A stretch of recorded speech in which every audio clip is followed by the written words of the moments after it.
Melrose Pride events kick off on Thursday evening, June 17th. To find out more about how you can get involved, please follow the Melrose Human Rights Commission on Facebook. I have been working with Tara and with our former guest music director, Vivian Montgomery, to work on a project of enriching our music program here. Here to tell you a little bit more about that is our music director, Tara Tresner-Kirsch. Tara, are you there? Good morning. I'm here to invite you to give your input in our music program as we look forward to next year and beyond. Our former interim music director, as Reverend Suzanne said, Vivian is working with me and Suzanne to think about how to enrich our music program. In this role, she is looking to hear from you. For more details, you can see our midweek update. There are 2 very specific questions that she would like you to email her about. So please do that. The other thing is that anyone who has been involved in the music program in any way is invited to 2 listening sessions with Vivian. The first is, let's see, this afternoon, not long after this worship service at noon, from noon to 1. And the second is this coming Tuesday from 7:30 to 8:30. I hope you all join Vivian and give your input. Thank you. Thank you, Tara. Thank you, 10B, for putting in your 2 cents. Appreciate it. And yes, everyone is welcome to take part in enriching our music program. Dan would like me to let you know that we are gathering at Pine Banks this afternoon. We're at that site that's uphill from the parking lot, and go ahead and meet people there. It's from 2 to 4 p.m. So we can start getting used to seeing each other in person again. It's a beautiful day.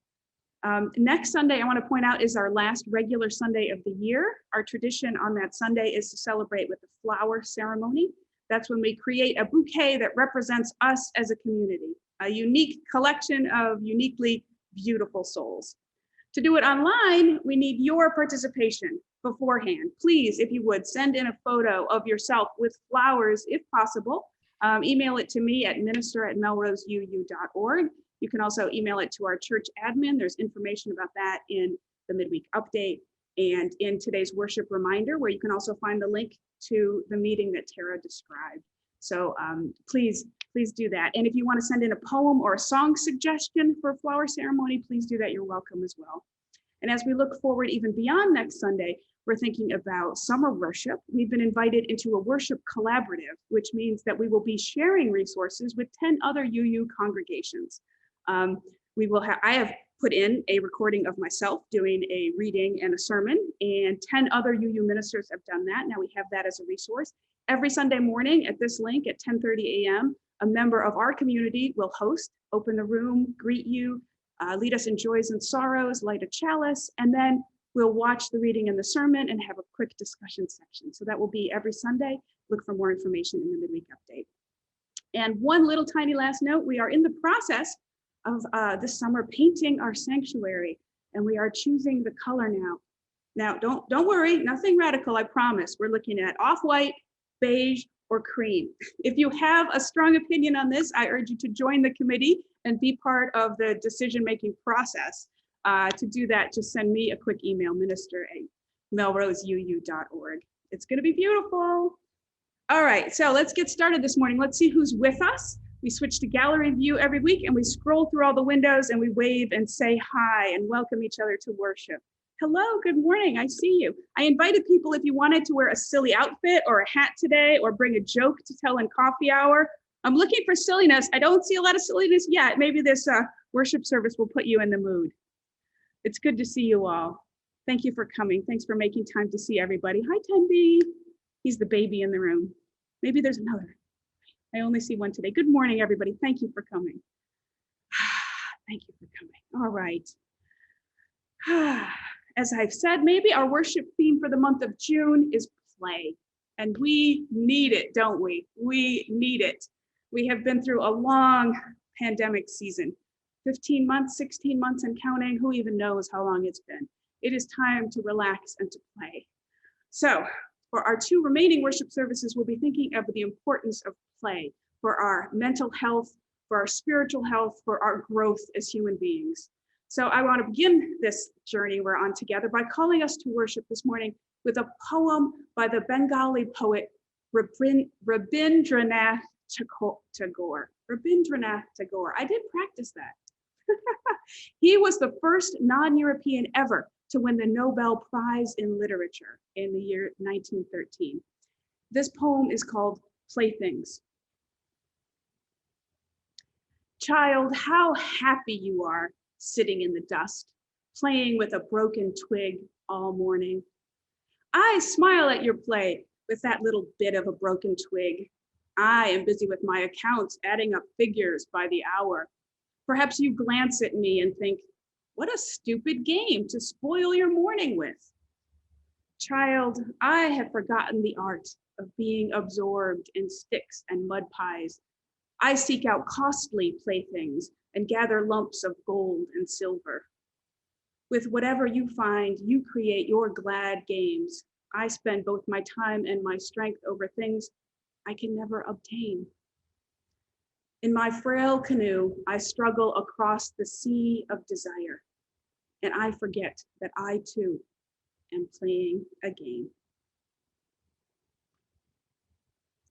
And now, along with UUs around the world, I will light the symbol of our faith, the flaming chalice. And as I do so, I invite you to light a candle where you are so that we are joined in the flame. Perhaps you want to use the one you received from our caring team. This morning, our chalice lighting reading will be given by a longtime member, Martha Borkin. Martha, are you there? Yes, I'm here. Go ahead. Good morning. Let there be joy in our coming together this morning. Let there be truth heard in the words we speak and the songs we sing. Let there be help and healing for our disharmony and despair.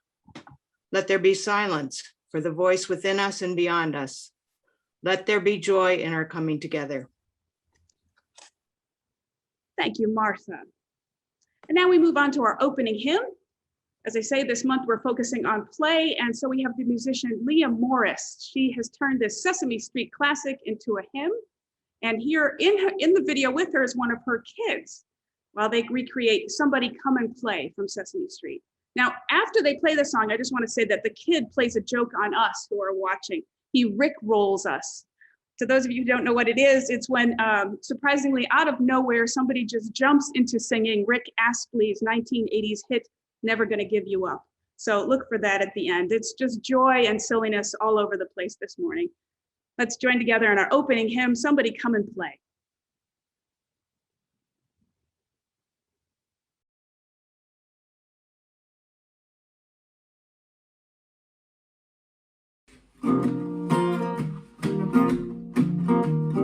Somebody come and play.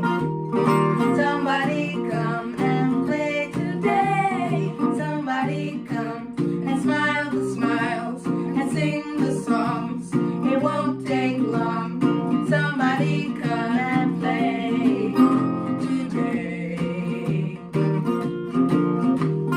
Somebody come and play.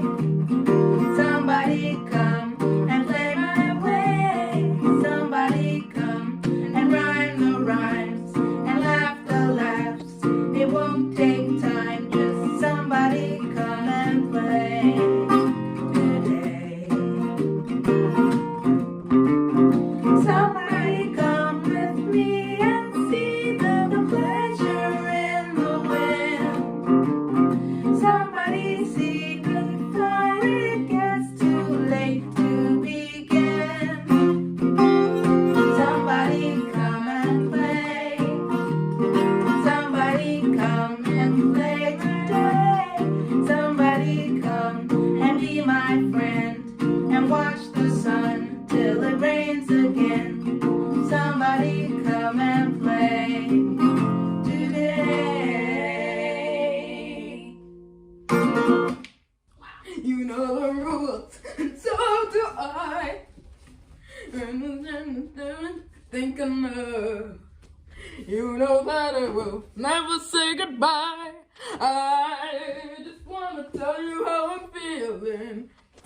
Understand, understand. Never gonna give you up. Never gonna let you down. Oh, I bet you're glad that I was muted then, huh? All right, now it's time to join together in our covenant, followed by the song of aspiration. Love is the doctrine of this church. The quest for truth is its sacrament, and service is its prayer. To dwell together in peace, to seek knowledge in freedom, to serve humankind in fellowship, to the end that all souls shall grow in harmony with the divine. This is our great covenant, one with another and with our God.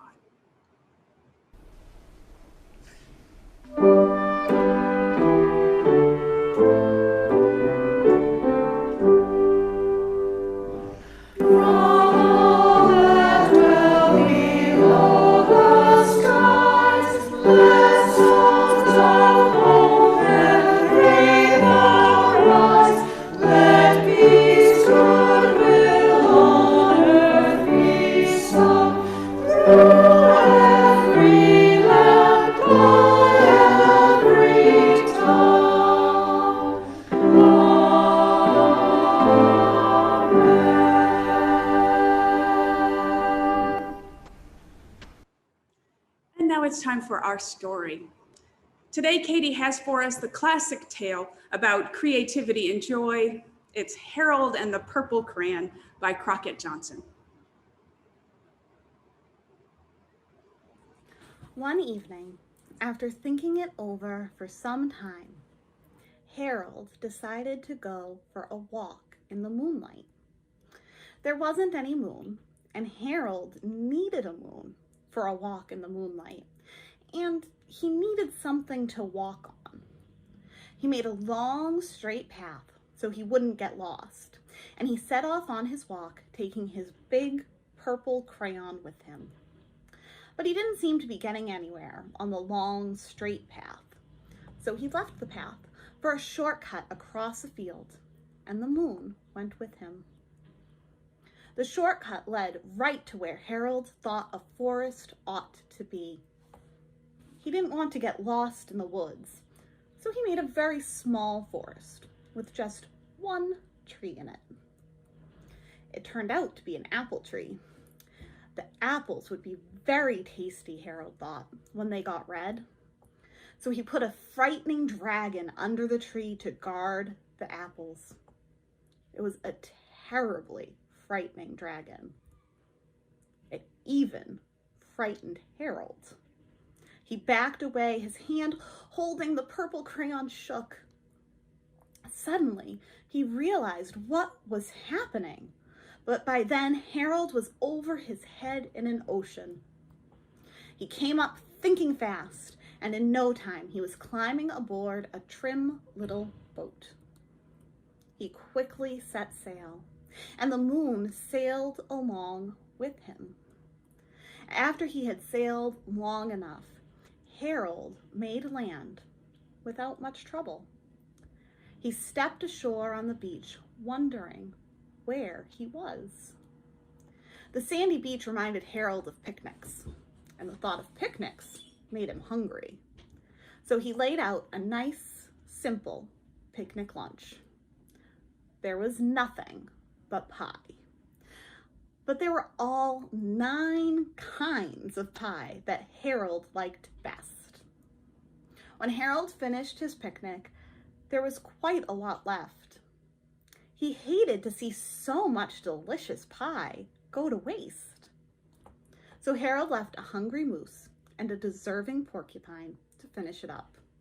And off he went, looking for a hill to climb to see where he was. Harold knew that the higher up he went, the farther he could see.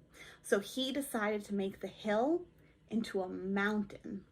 If he went high enough, he thought, he could see the window of his bedroom. He was tired, and he felt he ought to be getting to bed. He hoped he could see his bedroom window from the top of the mountain. But as he looked down over the other side, he slipped. And there wasn't any other side of the mountain. He was falling in thin air. But luckily, he kept his wits and his purple crayon. He made a balloon and he grabbed onto it. and he made a basket under the balloon big enough to stand in. He had a fine view from the balloon, but he couldn't see his window. He couldn't even see a house. So he made a house with windows, and he landed the balloon on the grass in the front yard. None of the windows was his window. He tried to think where his window ought to be. He made some more windows. He made a big building full of windows. He made lots of buildings full of windows. He made a whole city full of windows. But none of the windows was his window. He couldn't think where it might be. He decided to ask a policeman. The policeman pointed the way Harold was going anyway, but Harold thanked him. And he walked along with the moon, wishing he was in his room and in bed. Then, suddenly, Harold remembered. He remembered where his bedroom window was when there was a moon. It was always right around the moon. And then Harold made his bed. He got in it and drew up the covers. The purple crayon dropped on the floor, and Harold dropped off to sleep.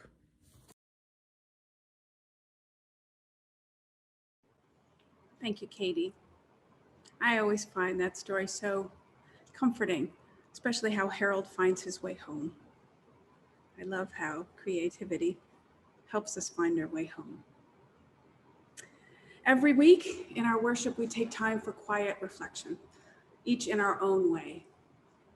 We start by settling into our chairs, feeling our feet on the floor, letting our bodies relax. Let's breathe in and out together.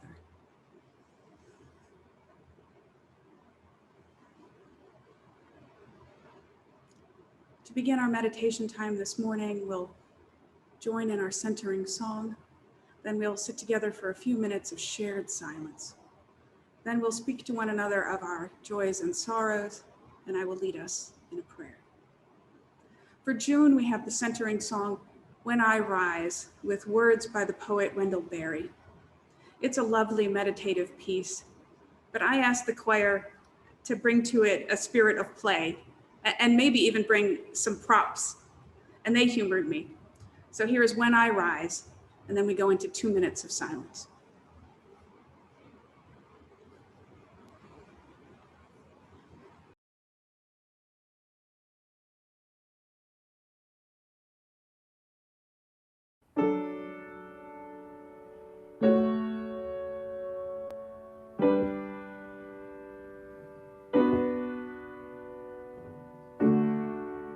And when I rise, let me rise like a girl.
And now it's time for our weekly practice of sharing with one another the joys and sorrows of our lives, our personal milestones, spoken and received, which bind us together as one community. First, if you have a sorrow to share today, please type it into the chat box and I will read them aloud.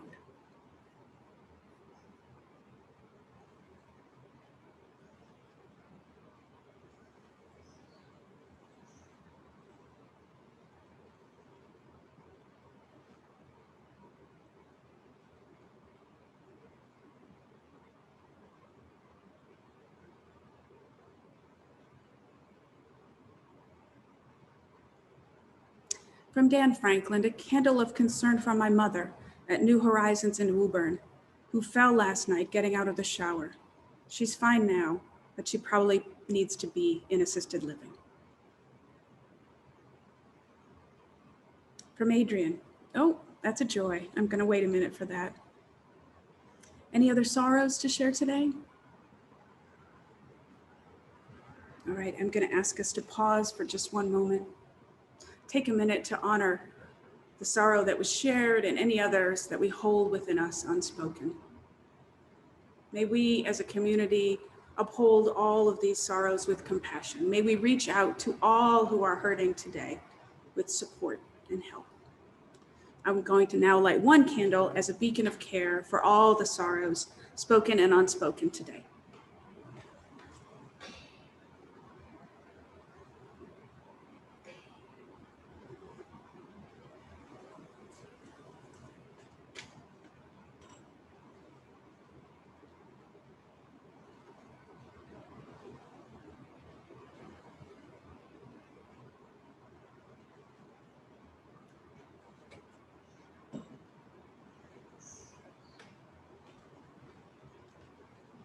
And now, if you have joys to share, please type them into the chat box and I will read them aloud. From Adrian, I got a new car lease yesterday. Adrian Wood, excuse me. Got a new car lease yesterday and I'm in love. I can't wait to drive all my summer travels. Congratulations, Adrian. From Donna Clifford, today is Damien's birthday. Happy birthday, Damien. Damien became a member of our congregation just a couple weeks ago. Happy birthday. And from Martha, joy, my father-in-law celebrated his 94th birthday this week with a visit from 3 grandchildren and 2 great-grandchildren and an unexpected wedding of my nephew. How wonderful. From Jean, a joy, my beautiful cat Yoko, oh, Jeannie Harris. I thought it was Jean Ty.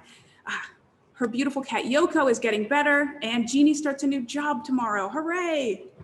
From Harry and Jennifer, we have a new member of the family, an adopted cat we named Mochi. He's getting settled in with us. He's very spirited. Yay. Are there any other joys to share this morning?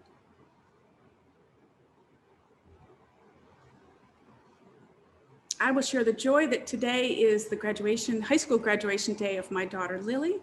I won't be staying for coffee hour today because I have to drive to Lowell for some reason for the graduation ceremony. Hooray for Lily. Any other joys? Well, seeing none, I will ask us to hold these in our hearts as well. Thank you for sharing these joys, which help to connect us and remind us all of the beauty of living.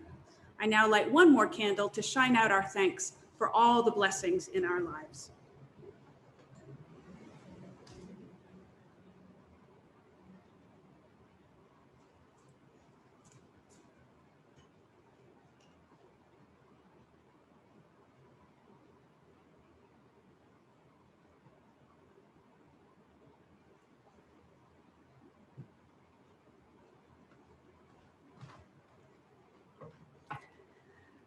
Please join me in the spirit of prayer. Spirit of love and mystery of life, that which some call God and many call hope. We have lived another week, striving and thriving and surviving, and we now ask for your blessing, for your presence here among us. As we look out upon another blue sky, beautiful, perfect day, The summer unfolds before us and we make our plans to return to life, the fullness of life. This summer, we reach out again to friends and family, those we have missed and yearned to be with for many months now. And we make our plans finally to be together again, to hug and to hold, to laugh and to joke, to find joy together again in all the little things. Now, in this moment, we make plans. We dream dreams that never before seemed so precious, so precarious, so beloved. Barbecues, swim parties, long hikes, campfires, card games, fireflies, potato salad. Dear God, Spirit of life, mystery of love, we give thanks for the summer before us. We give thanks and we ask for your blessing.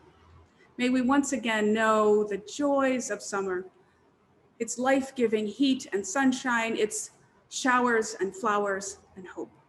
May we once again know it and love it again like never before. Amen.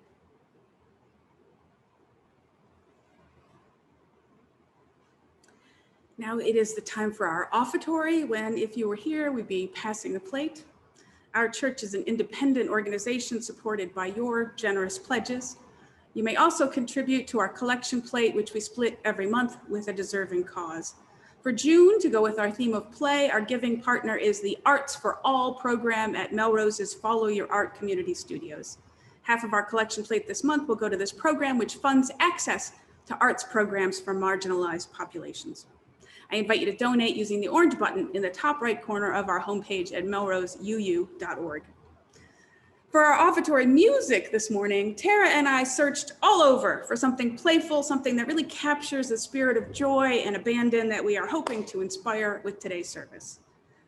So of course, we started with the Muppets, and we found something that, while also absolutely delightful, manages to convey all the joys and sorrows and frustrations of Zoom life, especially Zoom choir practice, even though this video was filmed a decade before the pandemic.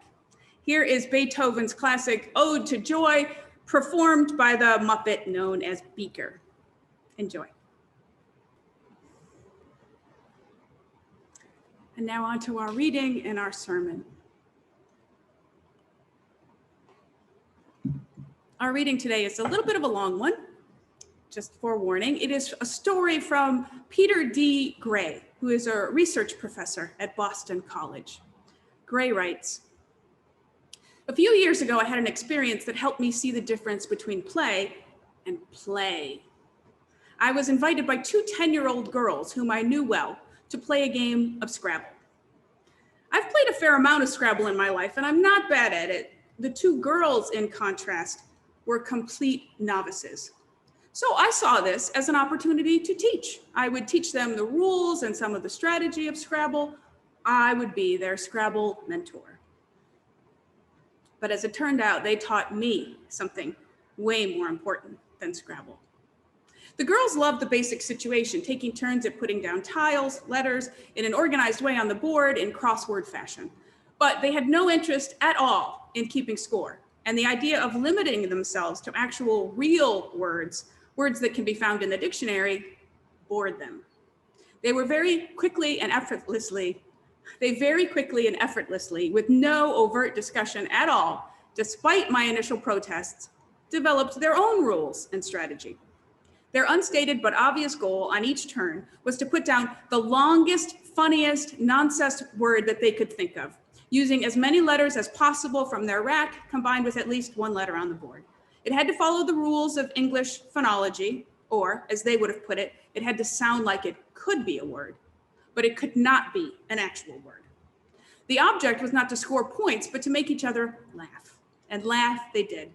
They laughed like only two high-spirited 10-year-old girls who have been long best friends can laugh. Sometimes one would challenge the other's word, asking for a definition, and the other would offer a hysterical definition that somehow managed to seem to fit the way the word sounded, and then they would laugh even harder. I realized as I pulled back and watched them and began to laugh along with them, that my way of playing was something like what we usually call work. Their way of playing was play. I realized too that I used to play like that as a child. What had happened to me in the interim? Here ends our reading.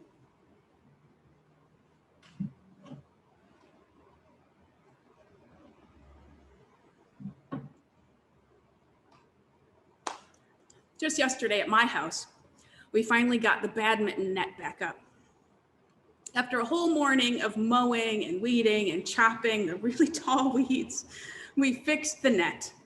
And then a new friend of mine, kind of out of the blue, texted me and asked if I wanted to go for a walk. I texted back, I'm too tired right now from the mowing, but maybe you want to come over for some badminton? Is that some kind of a drink? She asked.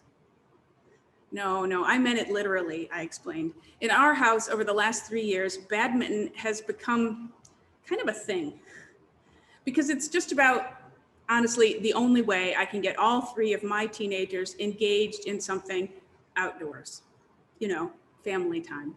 It is precious and hard to come by, and you have to make it happen however you possibly can.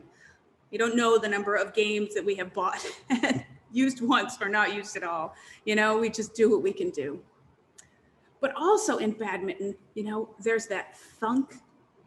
I love that thunk sound when the birdie hits the racket just right in the middle, thunk. And I love how easily the birdie just soars up in the air and then it lands again, giving you just enough time to get underneath it. If, your knees are still working the way they should, which mine aren't exactly anymore.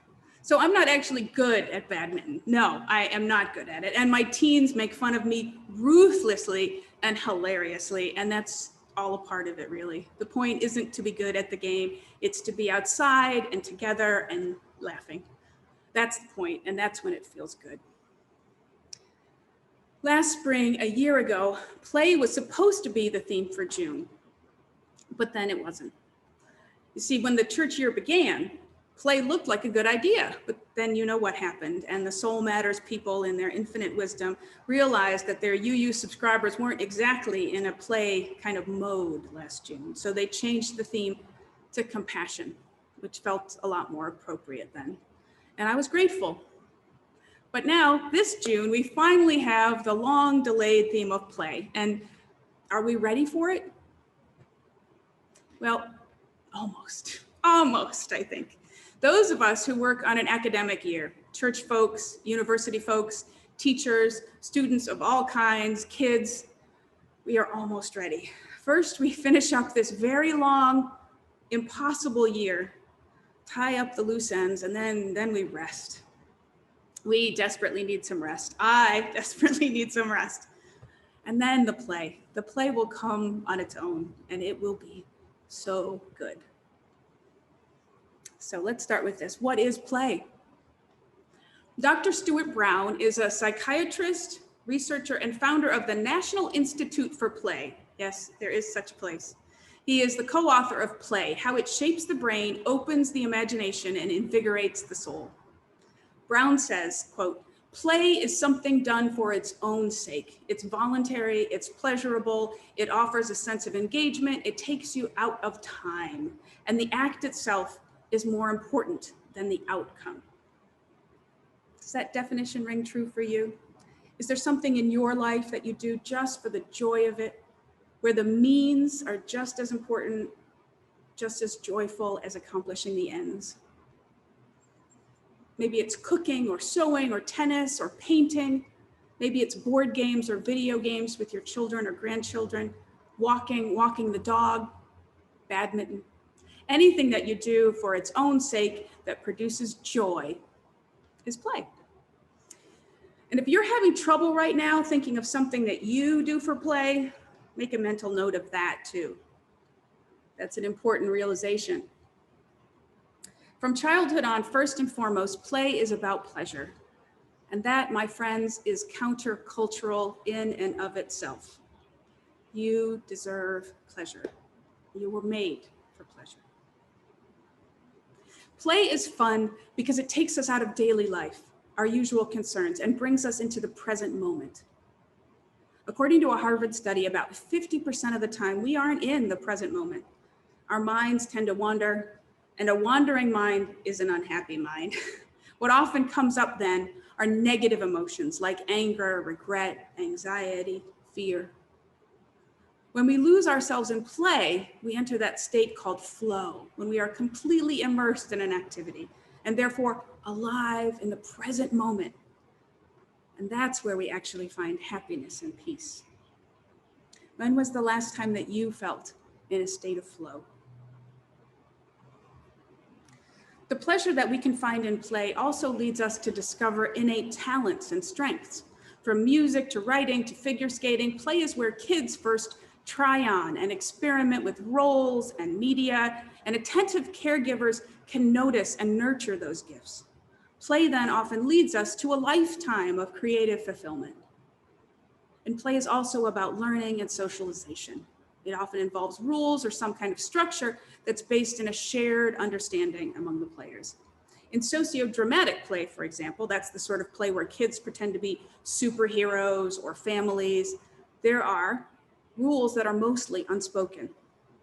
In a classic study, the Russian psychologist Lev Vygotsky wrote about two actual sisters, ages 7 and 5, who sometimes played that they were sisters.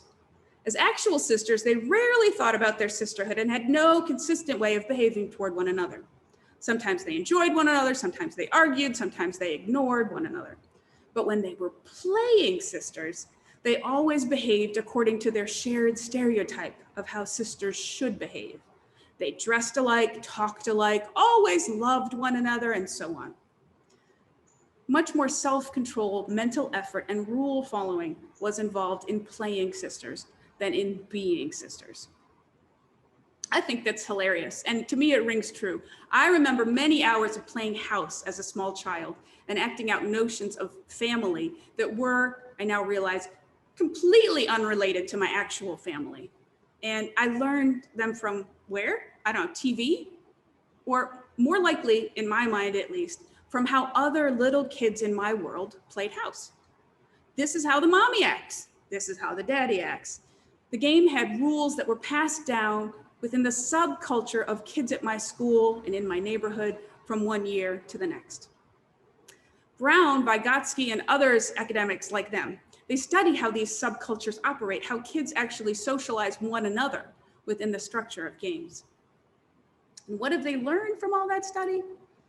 That on the whole, games function to teach kids about empathy, communication, how to communicate with each other, and how to roll with the punches, literally and figuratively.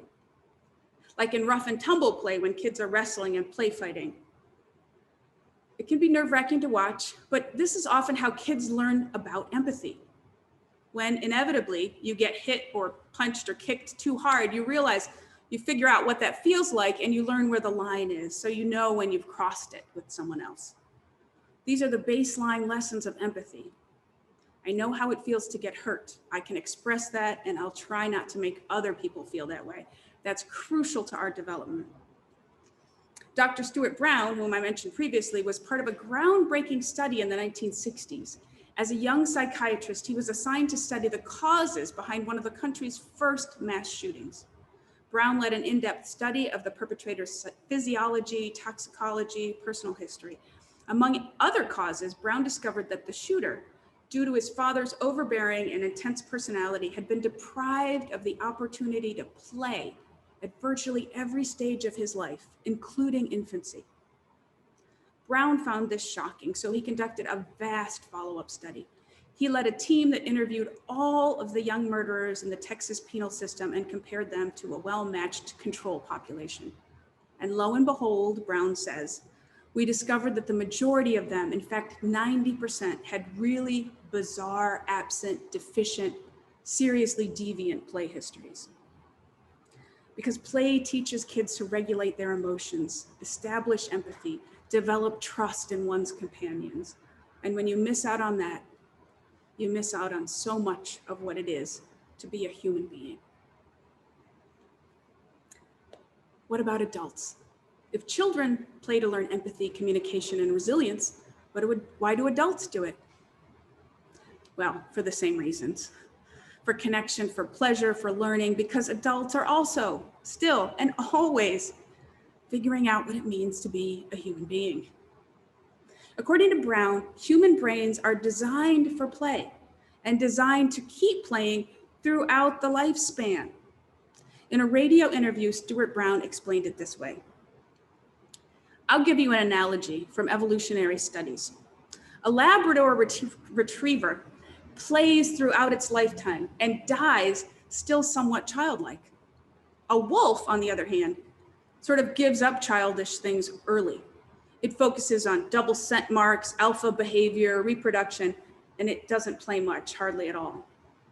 If you look at the human and you look at our nervous systems and our physiognomy, this is Brown speaking, you'll see we're designed much more like the Labrador.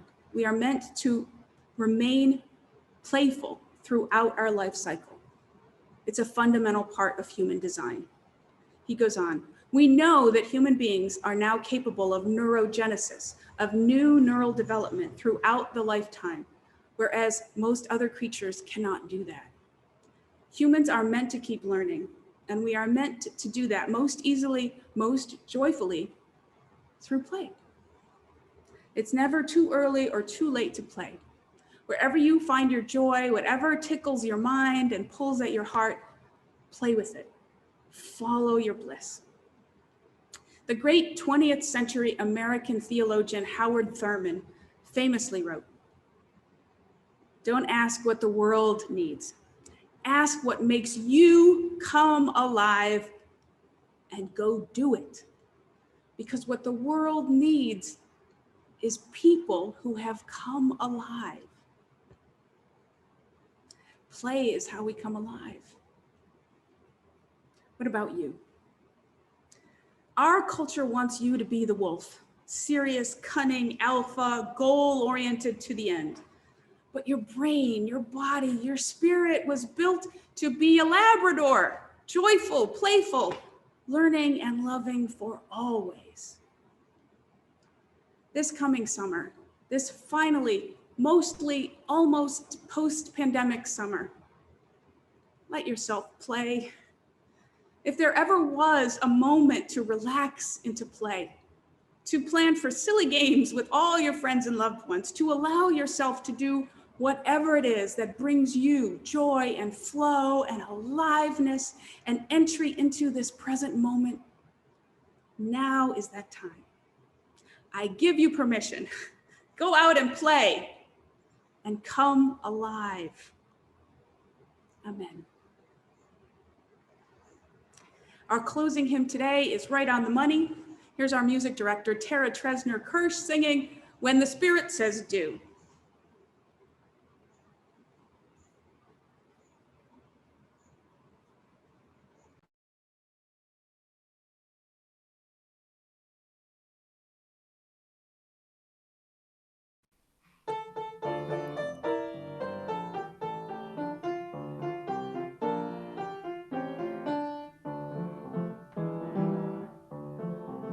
You gotta do when the Spirit says do.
says dance, Spirit says dance, Spirit says dance, Spirit says dance. You gotta do when the Spirit says do. You gotta do when the Spirit says do. When the Spirit says do, you gotta do, oh Lord. You gotta do when the Spirit says do. Spirit says do, Spirit says do, Spirit says do, Spirit says do, Spirit says do, Spirit says do, Spirit says do.